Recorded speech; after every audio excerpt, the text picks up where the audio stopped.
ಗೊತ್ತಿದೆ. ಈಗ ಇವ್ರು ಹೇಳ್ತಾ ಇದಾರೆ ಕೋರ್ಟ್ ಆರ್ಡರ್ ಆಗಿದೆ ಅಂತ, ನಮಗೇನು ತೋರಿಸಿಲ್ಲ. ಕೋರ್ಟ್ ಆರ್ಡರ್ ಬಂದ ಮೇಲೆ ನಮ್ಗೇನಾದ್ರು ಡೈರೆಕ್ಷನ್ಸ್ ಬಂದ್ರೆ ಖಂಡಿತ ಮತ್ತೆ ಬರ್ತೀವಿ. ದಯವಿಟ್ಟು ಆರ್ಡರ್ ಇದ್ರೆ ಅದು ಇದು ತಗೊಂಡು ಗಲಾಟೆ ಮಾಡೋದು ತಪ್ಪು. ನಿಮ್ ಪರವಾಗಿ ಮಾಡಿಸ್ಕೊಳ್ಳಿ, ಬನ್ನಿ ನಮ್ಮ ಹತ್ರ ಕೋರ್ಟ್ ಆರ್ಡರ್ ಇದೆ ಅಂತ ನಾವು ನಿಮ್ಗೆ ಹೆಲ್ಪ್ ಮಾಡ್ತೀವಿ. ನಿಮ್ಗೆ ಬೇಕಾದಂಗೆ ಮಾತಾಡ್ಕೊಂಡಿದ್ರೆ ನಾವು ಒಂದ್ ಕೆಲಸ ಮಾಡೋದು, ಕೋರ್ಟ್ ಆರ್ಡರ್ ಇದ್ರೆ ತರಿಸ್ಬಿಟ್ಟು ನಿಮಗೆ ಉಚಿತವಾದ ಲಾಯರ್ ಯಾರು ಅನಿಸ್ತಾರೆ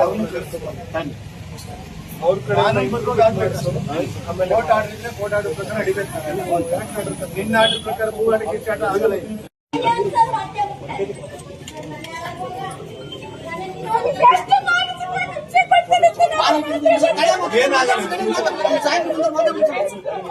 ಕಾನೂನಲ್ಲಿ ಅವಕಾಶಗಳಿದೆ, ಅದಕ್ಕೆ ಕಾರಣ ಇಲ್ಲ.